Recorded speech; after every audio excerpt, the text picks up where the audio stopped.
could you please introduce yourself and maybe give a little bit about yourself and your connection to Coquitlam? Okay. My connection with Coquitlam was growing up here. I started, parents moved here in 1959. They bought their property in 1958 and built their house, and I started grade 1 and been in Coquitlam from 59 till about 1980. Okay.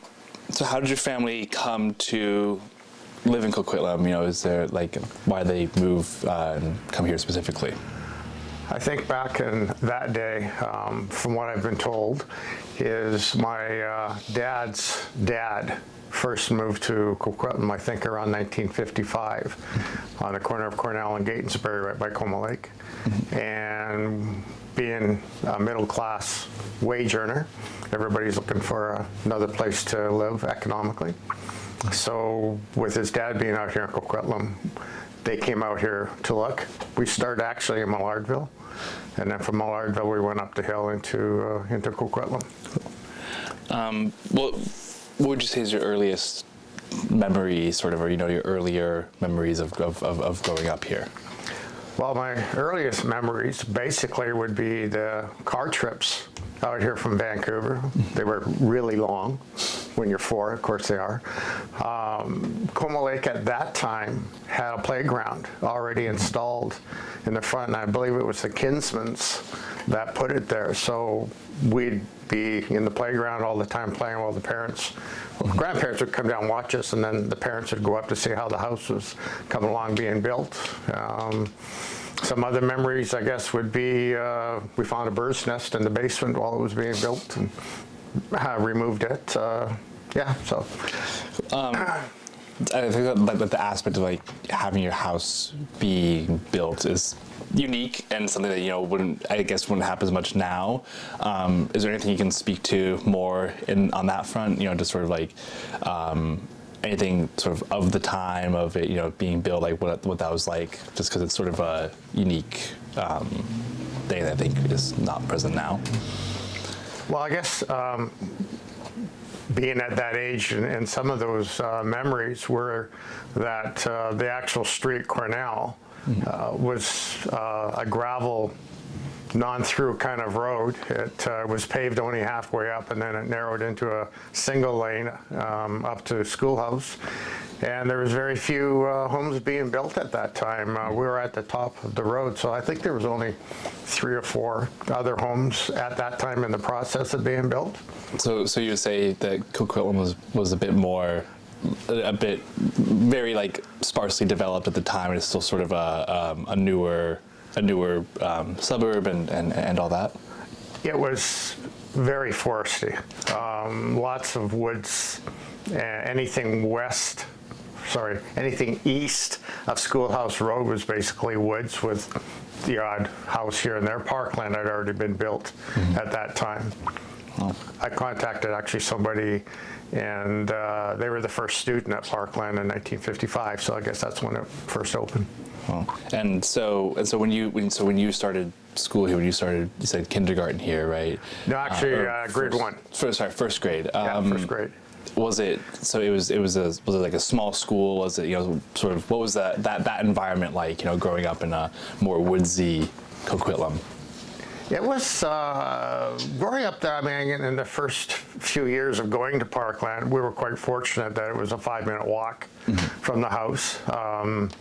It was a very small school, if I'm not mistaken. I believe my first year there, I was in a split class, grade 1, grade 2. The teachers were all pretty friendly. And you got to walk home from school every day for lunch. That was always a bonus. The area itself, I guess you could say you felt it was unpopulated, but also you didn't always have to walk to school the same way, because the woods were on the other side of Schoolhouse, and you could find all these different trails in order to find a different way to go to Parkland. That's so fun. So like in terms of sort of the memories of growing up in Coquitlam, you would say that the woodlands, sort of was being outdoors and just exploring, like, outside of school, was that sort of a big thing for you, or? The way of growing up in Coquitlam back then, the options of what you wanted to do outside were almost unlimited.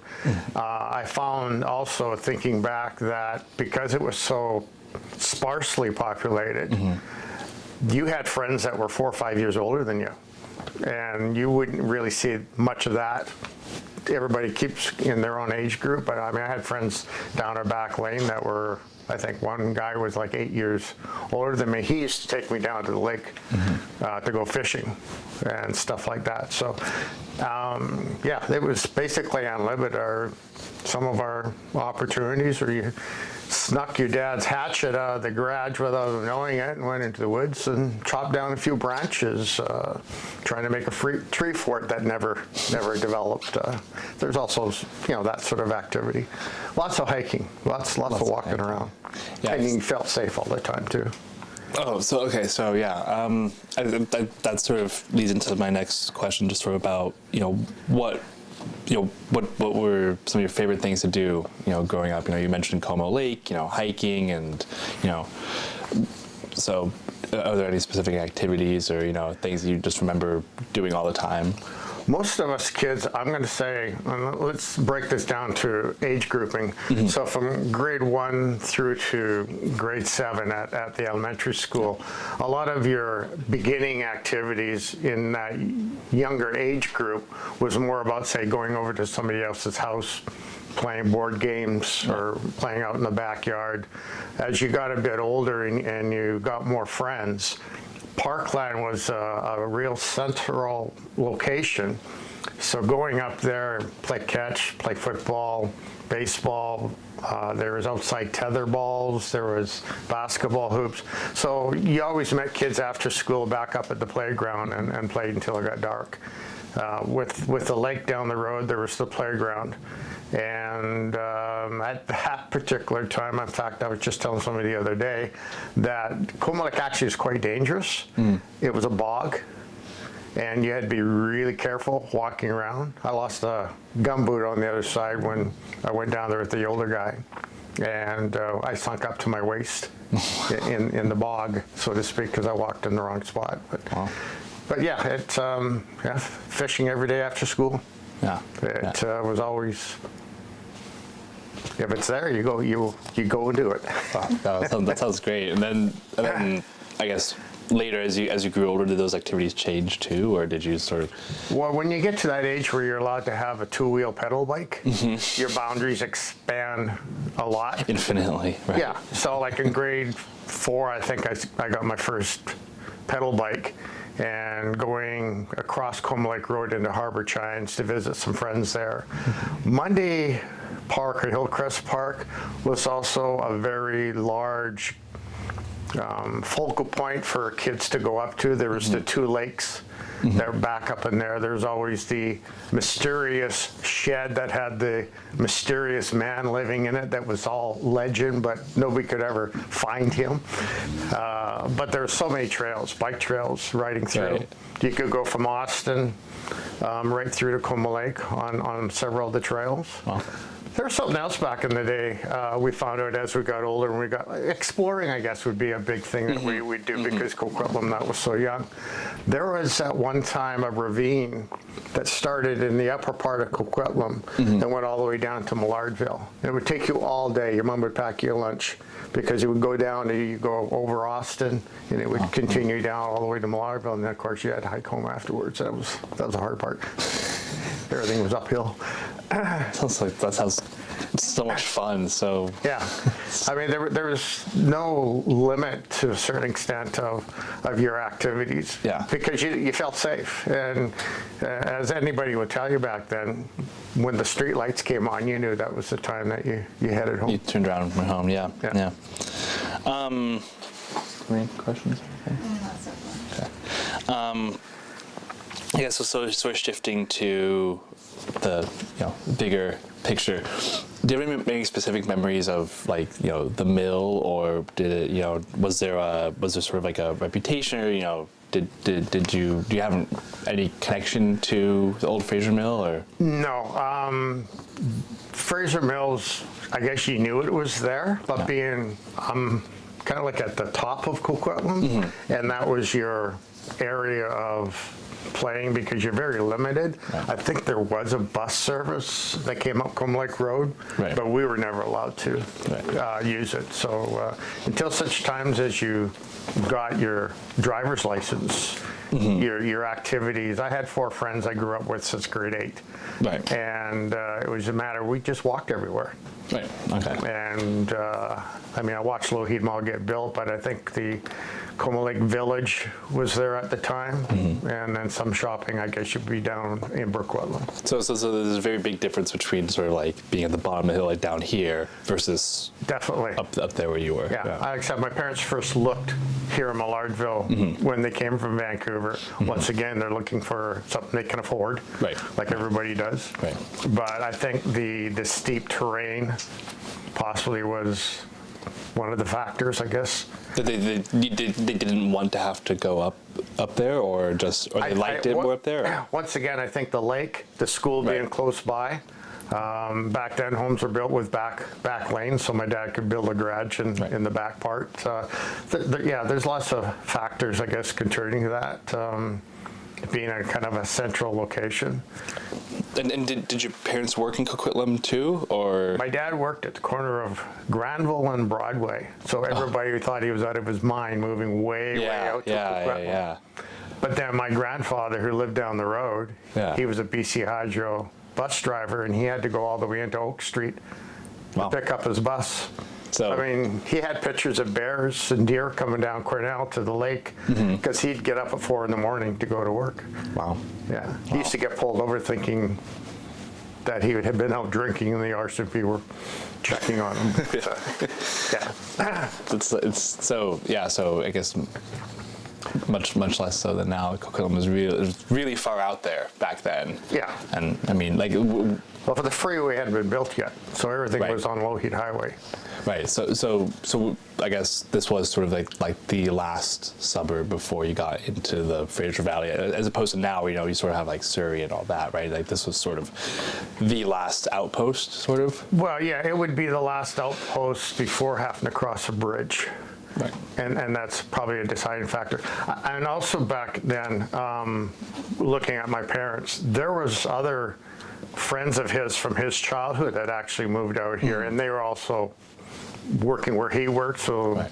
they could ride together and that sort of stuff. So yeah, the other factors other than my grandparents being down the road, my dad had a few friends that also moved out to Coquitlam. Yeah, I guess I didn't consider the highway hadn't been built, and you know, just like it was very different. Felt it was a lot longer to get in and out of Vancouver, and sort of, you know, all Yeah, that. my grandparents were on the corner of Kingsway and Earls. There was a big Canada Dry pot plant there.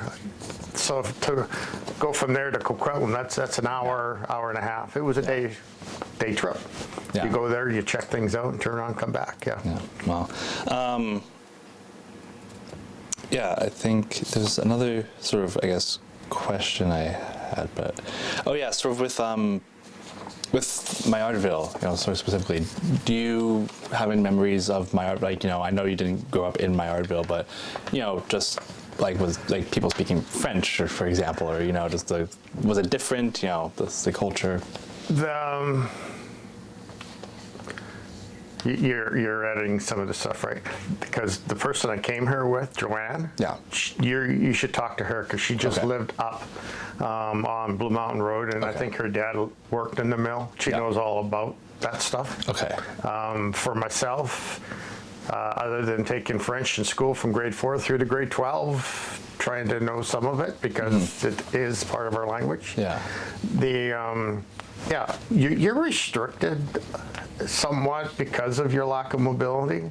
As you said, coming down into Millardville, I guess as you got older, I knew some guys I played sports with, their parents worked in the sawmill or that sort of stuff. But no, I can't give you a lot of history of Millardville other than we went through it every day to go home. Right. Okay. But so you didn't have you didn't have a lot of, like, I guess, experience conversation, people, like, do you remember like anything about like the Francophone community, or sort of how it was part of the Coquitlam identity? Well, I guess or as you something? got older, and once again, when you get your driver's license, you meet a lot more people through here. I know my neighbor right behind me worked here at City Hall, and I guess the Arts and Peace Station was right here as well for Coquitlam. So that part of it, but no, I can't help you there. Okay. I think sort of talking about just, the big picture of old Coquitlam versus, new Coquitlam, what are some of the biggest changes you see? I mean, obviously there's like the development but, as somebody who's stayed close, Yeah, well, I mean, when you first moved here, you notice the construction of, I said, homes, and everybody was kind of moving out this way. Parkland was always under construction. They were always adding 2 classrooms here or 4 classrooms there. The house my parents built, it had a septic tank. There was no that kind of stuff, although they did have city water.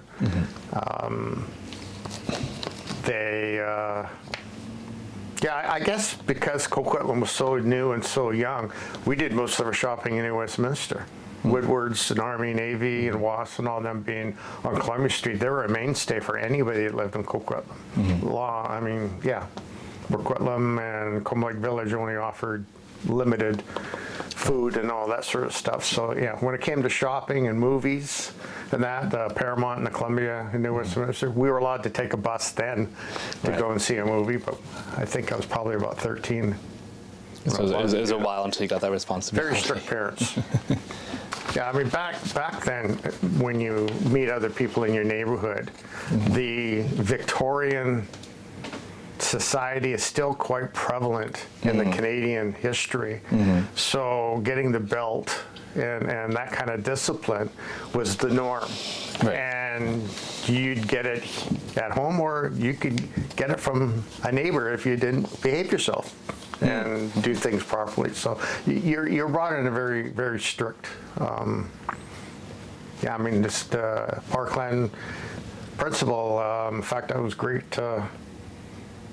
2005, Parkland had its 50th birthday, and I went back there with a friend, and Mr. Montpellier, my principal from back then, was there. It was pretty awesome to see him, and my grade 7 teacher, Mr. Sanger, was there too. So it was pretty cool to see from back then.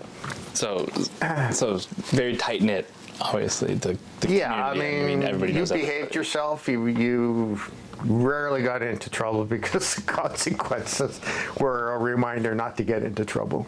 Right. The consequences were swift and severe. Yeah, I mean, I don't even know what year it was, but we had corporal punishment in school right through until I guess I got out of Winslow in 1968, went to Centennial in 69.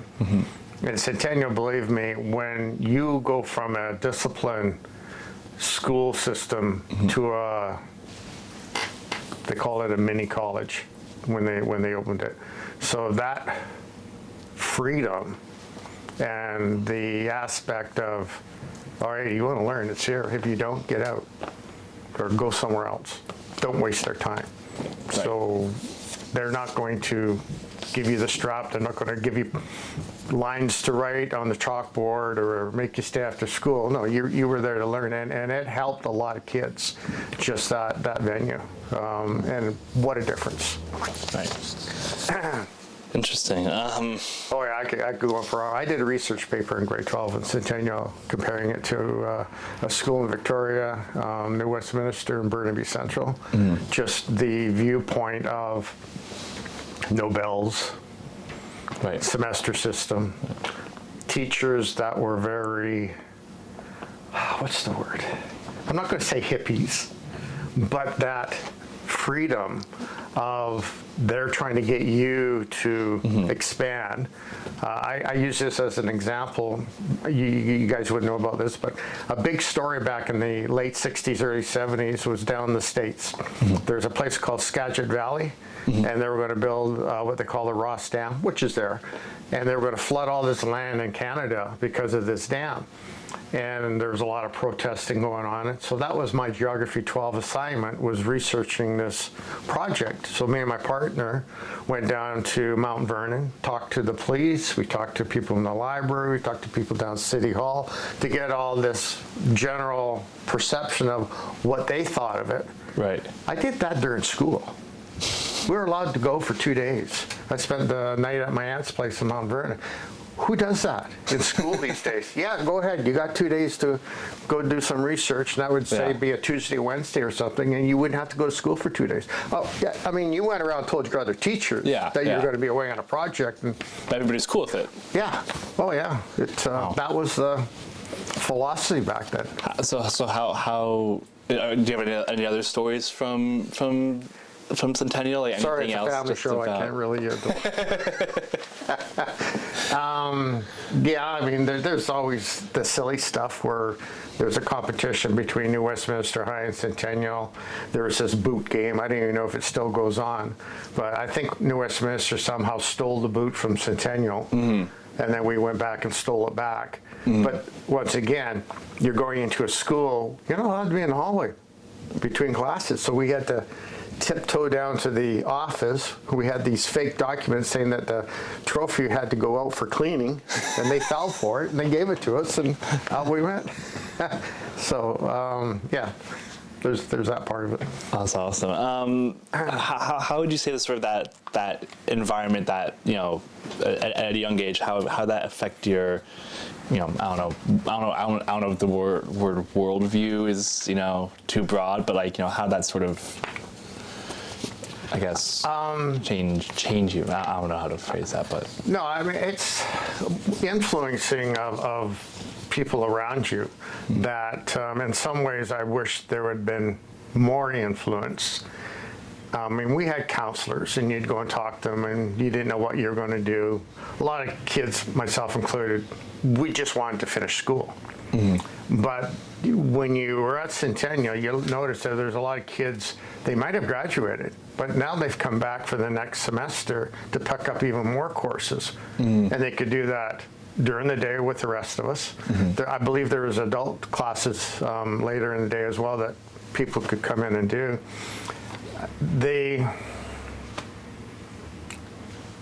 I don't know if this is the right way to do this, but after I graduated from school, I was kind of floating around, not really having a direction. And then I met somebody that I knew from Winslow and Centennial. And this guy was a genius. He was recruited by Silicon Valley as soon as he got out of Centennial, and this is in '71. And he went down there, and I ran into him like 2 years after I graduated. And I said, well, what's going on? He said, well, I'm a prison guard. I said, what do you mean you're a prison guard? You're this guy. Well, actually, he was doing that to make money to go to SFU and some other courses and stuff. But while he was a prison guard, he said, if you're looking for work, they're looking for guys. So I went out there. I ended up getting hired by BC Corrections, and it was a correctional institute for people with a chemical dependency, whether it be alcohol or heroin or whatever. Nothing other than grade 12. I had no criminology courses. I had just common sense. Right. So I worked there for almost 2 years before I got laid off. But during that time, I started up a program with Centennial. And once again, that philosophy of Centennial, I would bring 2 inmates, a young one and an old one, into an English class. And we'd just sit around like this and discuss alcoholism. We're not going to tell you not to drink, but these guys are going to tell you what happens if you don't have any respect for alcohol and how it's affected their life. And I did that program, I guess, for about 3 months. And like I said, if you went into Burnaby Central and you told the school, yeah, I'm going to bring a couple inmates in and we're going to talk about alcohol, they'd tell you to get lost. But Centennial had that open view of learning, and the teachers there were a big part of that. Right. Yeah. So that there was like a unique, approach and so is more. So you're saying it's more the people around you that there's a lot of influence from not only how the school approached teaching, but just from the people you met, just. Yeah, I got a friend that's from school and that, and he became a school teacher, and the teachers there helped him develop and showed him where to go and where to get his 4 years degree and that sort of stuff. And a couple of my other two friends got into working for the government. So, yeah, they're, if you want more information, it was there for you to get if you had that initiative to go and get it. Yeah, it was a good school. How many people do you still keep up with from there? Well, I've got those 4 friends, Right. and we still see each other. In fact, with this 50-year reunion I organized with Joanne and a couple other people, now I've got about a dozen or more that I keep in touch with. Met up with a few in Alberta. There's some up north. There's some in the Okanagan. There's, I think, over 1,000 kids in my grad class. Wow. They, well, at Centennial at that time, I don't know if you know the history, that the year before, or I think the year Centennial actually opened, Port Moody burnt down. So Port Moody high school kids from grade 8 through to grade 12 were bused up to one, some kids went to Coma Lake, and then the Coma Lake kids went to Centennial in the grade 11, grade 12. And then we were on shifts, so Winslow, and when I was in grade 10, had a morning and afternoon shift, and then so did Coma Lake. In fact, I met a guy from Port Moody at the reunion, and he said it was awful because they actually kept the school separate from Coma Lake, according to him, and their school didn't start until like 2 in the afternoon. And, Wow. and for the whole school to go there, I guess that was grade 8, 9, and 10. So anyway, Centennial, when I went there in '69, it was 2,500 kids. And that was just grade 11, grade 12.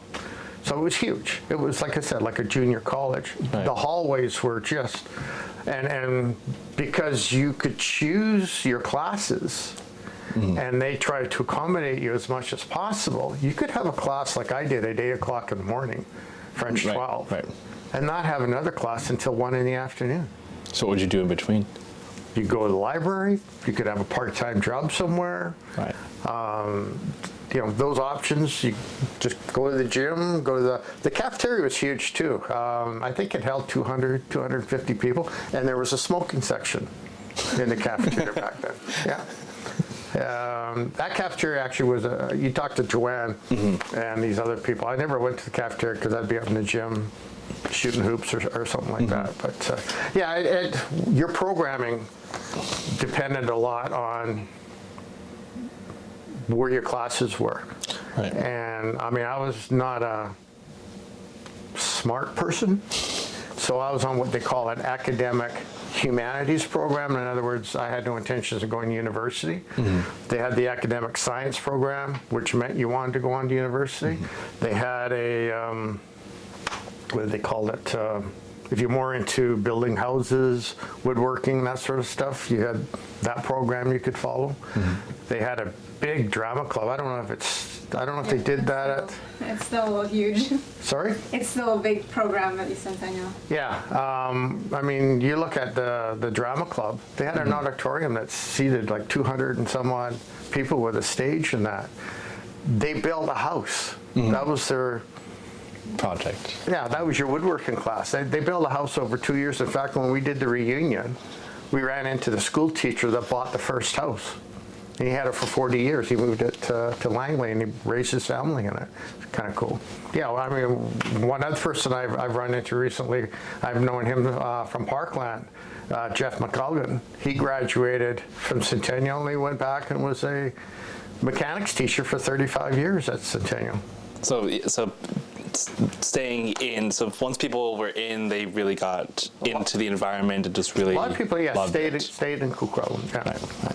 It seems like the curriculum hasn't changed much. Well, because I went to Centennial too. Yeah. We also had like the big drama program, woodshop, the auto program, and we also had like teachers bringing in like Hell's Angel members to talk to us. Like, Yeah. I don't think you would do in other schools. No. I mean, what year did you go to Centennial? 2011. Okay. So you're just a puppy. In 1969, the Vietnam War was very big. So my English 11 and English 12 teacher, Mrs. Martin, was another one of these liberated, open-minded. She brought in a Canadian soldier to her class that volunteered and did 2 tours in Vietnam. Wow. So we had an hour and 20 minutes of this guy that was a returned war veteran from Vietnam. And I'll never forget it for this day. I mean, he stood up there and he talked to us and answered questions. And in that hour and 20 minutes, I bet you he smoked 2 packs of cigarettes. His hands were Just the just the stress. PTSD and the stress. Like he was definitely not back to being what he was before Wow. he went. But I don't know how she found him, how she knew him. Wow. But brought him into the class, and like all of us are just blown away. Yeah. It's just like, wow, this is real. And I'll never forget it. And this is like 50-something years ago. So yeah, that kind of stuff, yeah, would happen. Yeah, so I have like sort of a few more questions. So Sure. one is, was Centennial a very like desirable, like, you know, was it like once I guess this reputation became established, like, you know, was it a place that parents wanted to send their kids, you know, they really wanted to do? And then sort of another question, which is a bit separate, you know, you're mentioning like, you know, these very progressive, viewpoints, you know, bringing in, the Hells Angels for you, or, you know, like was that like, I know that Vancouver in general is a huge, is very attractive for, people escaping the draft in the U.S. You know, like how did sort of the politics of the time influence your experience there? Boy. I know those are 2 sort of big, unrelated questions. Politics and social interaction, I guess. I know that from, once again, doing the reunion, doing some research, and I don't know for sure what I'm about to tell you, but Centennial was one of apparently 5 Centennials that were built because of Centennial in Canada. It was totally funded by the federal government. The provincial government had nothing to do with the building of it. And Cam McKenzie, who was the first principal at Centennial, I had him in grade 11, was free-handed on who he wanted to hire as teachers. So he had a lot of freedom, and I don't know where all these teachers came from or where he got them from. That I can't tell you. And then Mr. Melville, when I was in grade 12, that was his first year as principal of the school. And he was a bit different. I know him and I crossed swords. I was doing a research paper on Centennial, and I put a little questionnaire out in the hallway that had 3 questions on it, and it wasn't there more than half an hour, and somebody came along, scooped it up, and took it in the office, and then I got called. Or actually, I went in to find out, and then he took me in the back room. He said, I don't like these questions. Well, your school is like that, whether you like it or not. That sort of stuff. But yeah, I guess when you look at the day, whoever got the okay to do this, to build this school with that junior college atmosphere to it, was definitely progressive for the time. I don't know, I guess as far as provincial goes back in that day, I think the Social Credit Party, I think, was the provincial. And then around the mid-70s, I think the NDP had their turn, for lack of better words. But yeah, politics and that, I don't think it was discussed much in class. I mean, I took G12, English 12, Biology 12, Math 12. I don't remember there being that kind of a topic. Maybe I was in the wrong class for it. So this whether, this progressivism, I guess, did that make it an attractive school for people to go to, because it's huge, and was that, just, I guess, was that because just by coincidence, or, did people really want to send their kids there to experience this sort of new style, this, this new pedagogy? I think it was so new and so progressive that most of the parents of the kids that I hung out with, for lack of better words, it probably caught them off guard. Right. And they probably didn't really know how to react to it. I mean, parents, all they care about is what that report card says. Right. when you bring it home. Right. And there's help if you need it. I mean, a lot of parents, my parents, I think, quit school like by grade 9 or grade 10. Wow. So as long as you're getting an education, they were happy. Right. If you make it farther, kind of thing. Yeah. Yeah. Interesting. I mean, once again, Coquitlam was so new back then.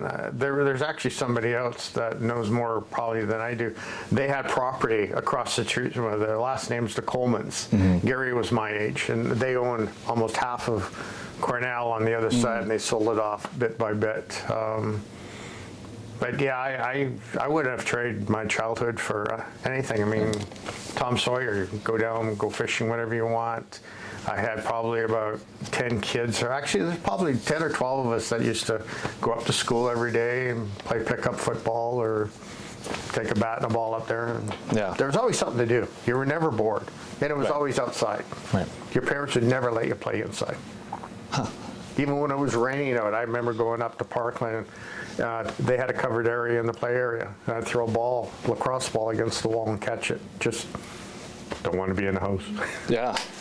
Why would you if you have that like at your doorstep, right? Like, Yeah. you know, I mean, I don't, you know, now looking back, you know, you definitely see how unique that was. But, you know, it like in the moment, you know, I don't know if, you know, did you have the realize like, wow, this is such like a unique place to grow up, and, you know, wow, this is so cool? Or was it just, that's what you did? Yeah, it's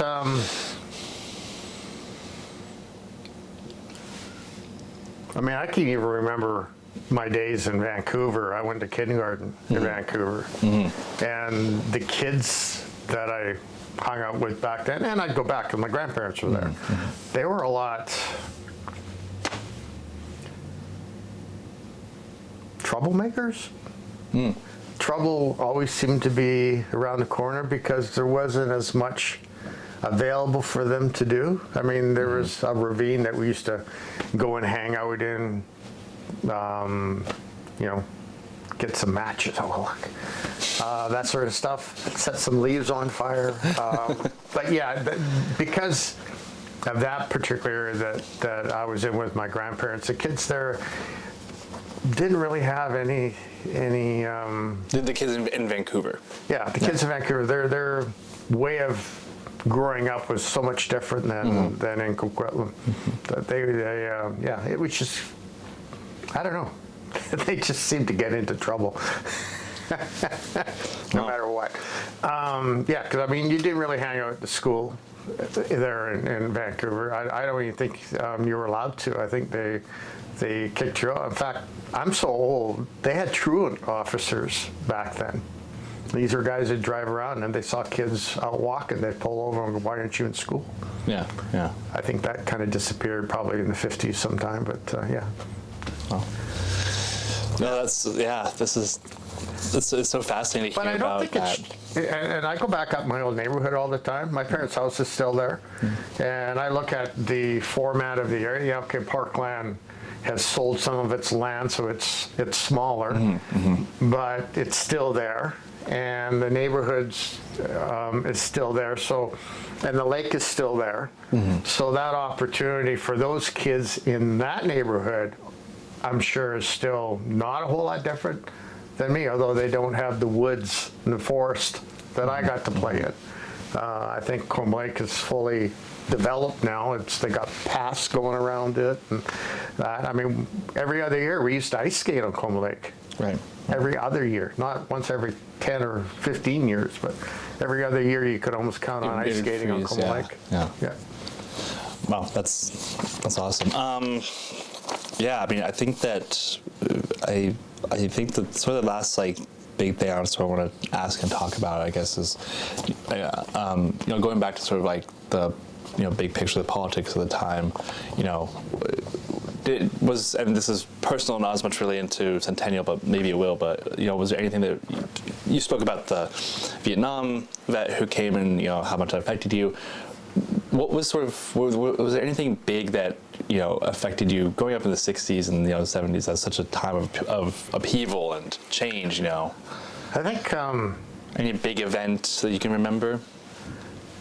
not a whole lot, because you have to think back then, we didn't have TVs.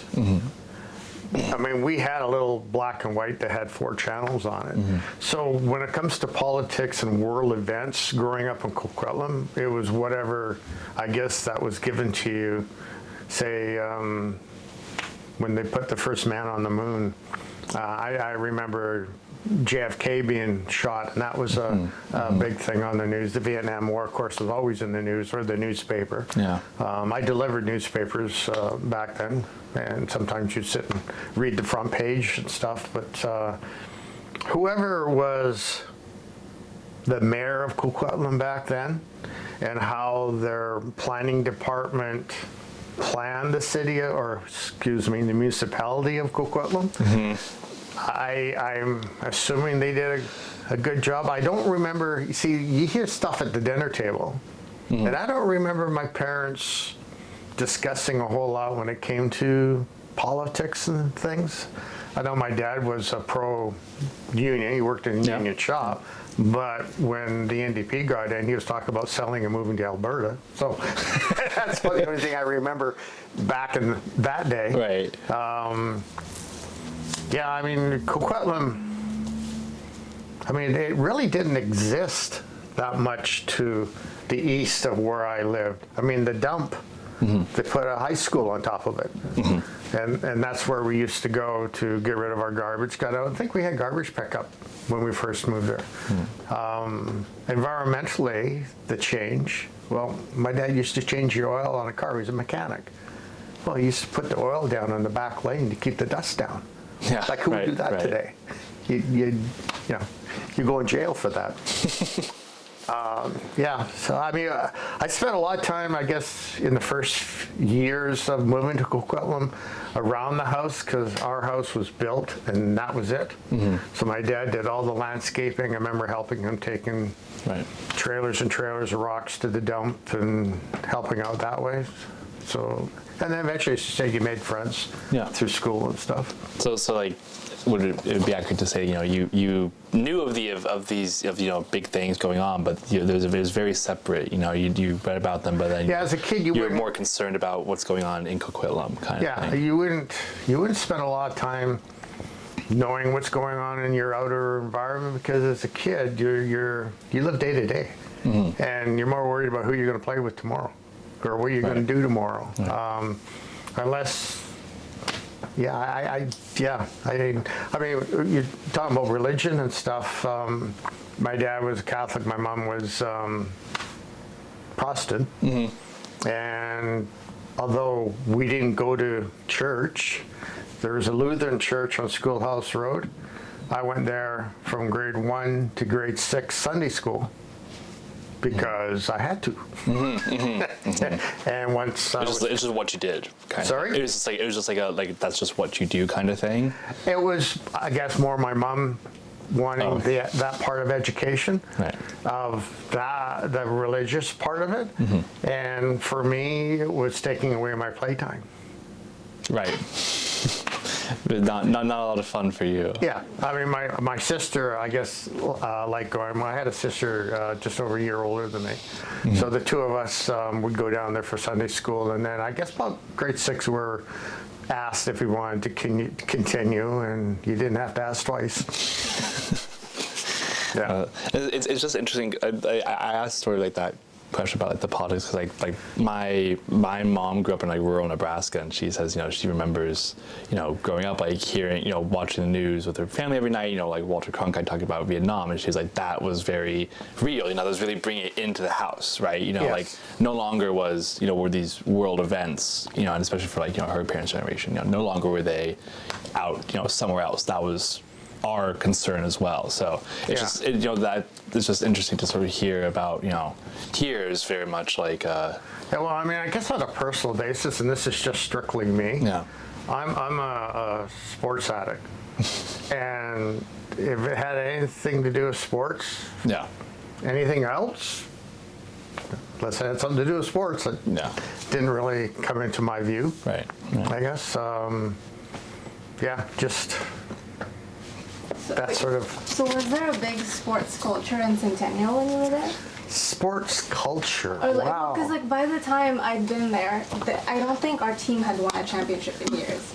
And then when the school, they tore down the school, Yeah. and then now they have a new football field, and I think it's starting to come back. Like the whole like The interest? Friday Night Lights kind of thing is starting to come back, but it wasn't very big when I was there. Yeah. Yeah, I guess the sports culture at Centennial was a big focal point. There's 2 football teams, a grade 11 and a grade 12 team. Once again, 2,500 kids. You had to compete in order to Yeah. make, and I talked about this at our reunion, was especially in, say, like basketball, which is a small sport, with Port Moody coming up to Centennial, now the Port Moody kids had to compete with the Centennial kids for the one team, Right. which right. created a lot of, I don't know if animosity is too strong of a word, but they didn't gel. And yet the school was big enough, the gyms were big enough. Port Moody could have had their own team, and we could have competed against each other in the same gymnasium. Because they had some pretty good players, but no, there was only No, you had to make one team. Yeah. yeah, and it was tough. So anyways, the basketball, and then everybody knows Lars Hansen, and I could tell you stories about him. Football was pretty big. Track, cross country, wrestling. Wrestling was quite big too. Centennial has a pretty good wrestling team. Bill Mitchell, the teacher that was there like for 100 years, was a really. In fact, I think he just got inducted into the BC Sports Hall of Fame as a builder, what you call it. So yeah, apparently, like my niece went to Centennial, but she went to Centennial probably in the late 80s and that, and she said that hallway in front of the office was called the Jock Lounge. I guess the guys used to hang out in that hallway and chit chat and stuff, but it's on your way to the cafeteria, so everybody went there, plus the front door was right there too for leaving the school. But yeah. I mean, the grad class was so big, they had a grad committee that organized it, and the largest place in Vancouver was the Bayshore Inn that could hold 800 people. So you had to buy your tickets in advance, or you weren't going to get to go. And somebody came to the reunion, they had the original Centennial ticket. And for a dinner dance at the Bayshore Inn, for 2 people, it was $15. People really love Centennial. Really. You won't find too many people with that much of a negative attitude. Yeah. Even at the reunion, there were some people that would complain because depending on your subject profile, yeah, you could have a class at 9:20 in the morning, and then another class, and then your next class is until 3 in the afternoon, so you had like an hour and 20, so 2 hours and 40-minute lunch break. Yeah. Which isn't long enough really to go anywhere and do anything, but that was your way of making your own program of what subject you wanted to take. Yeah. So, just I guess the last few questions. So, I mean, overall, this experience at Centennial with like this, this loose structure, quote unquote. But was it? Do you think you matured? More than other people may have in like a more traditional high school environment? Do you think like it's sort of, Yeah, I mean, the school system, once again, in Coquitlam, because it was growing so fast, and there's just no way I think anybody could keep up. That Winslow and Coma Lake were back to back because Winslow was junior, Coma Lake was senior. And then they had to, because of the amount of people, they had to put grade 8, 9, and 10 into Coma Lake as well and put them on shifts. And then we got overloaded and we got put on shifts. The Parkline Elementary School, like I said, I was there for 7 years. I don't think a year went by there wasn't some sort of construction that appeared to be going on. I think they built the gymnasium after they opened it, and then they put some classrooms out the back, and then they extended it along the front, and then the last 2 classrooms at the very end were put on, I think the year before I went into grade 7. So yeah, construction ongoing. Yeah. I couldn't even tell you what the influx of people were into Coquitlam back then. I guess maybe City Hall might have some idea. I remember a number of something like 30,000 when we moved here. Don't quote me. As what, like, do you think you specifically, or you and your classmates matured as people with, like, sort of that freedom and that structure at Centennial? I think in most cases, the kids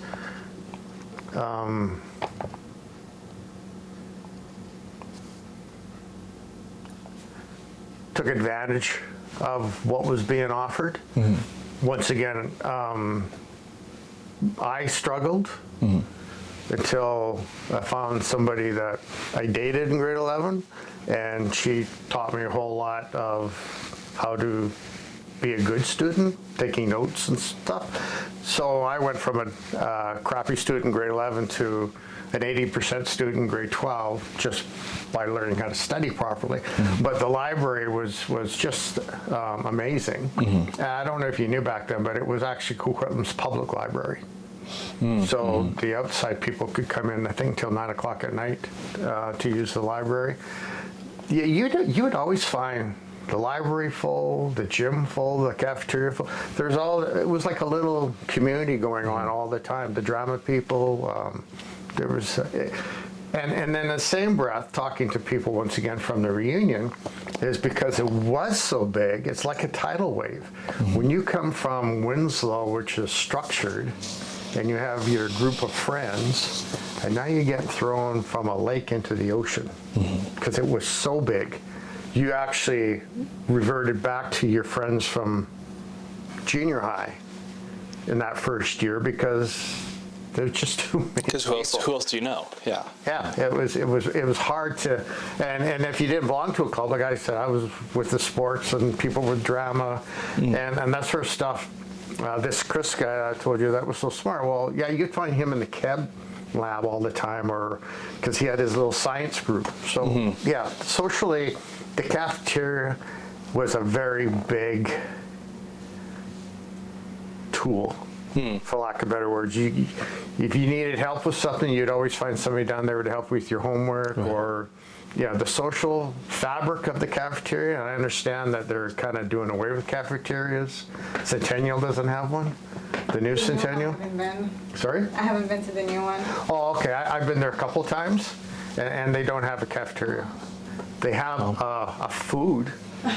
So it's actually a chef kitchen where you can go there and learn to be a chef.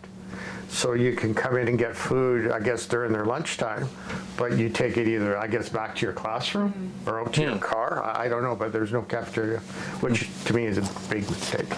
That's politics. Do you have anything you want to? Do you have anything you want to add? Any last anything or the documents that you brought? Yeah, I just the lady said she was interested. I've got all this stuff from my parents. My mom, for some reason, liked keeping documents. And I have the original mortgage they took out. I have the receipt for the lot that they bought from a couple in Burnaby. She kept all that stuff. I have my dad's original driver's license. Oh, yeah, just cool. Yeah, that sort of stuff.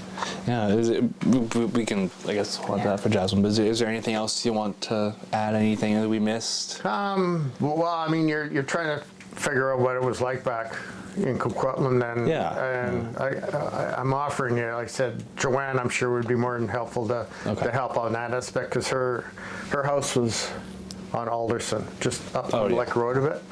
And the Millardville area was more in her family history. Okay. So she would have lots of information for you. Okay, cool. All right. Yeah. Thank you. Yeah.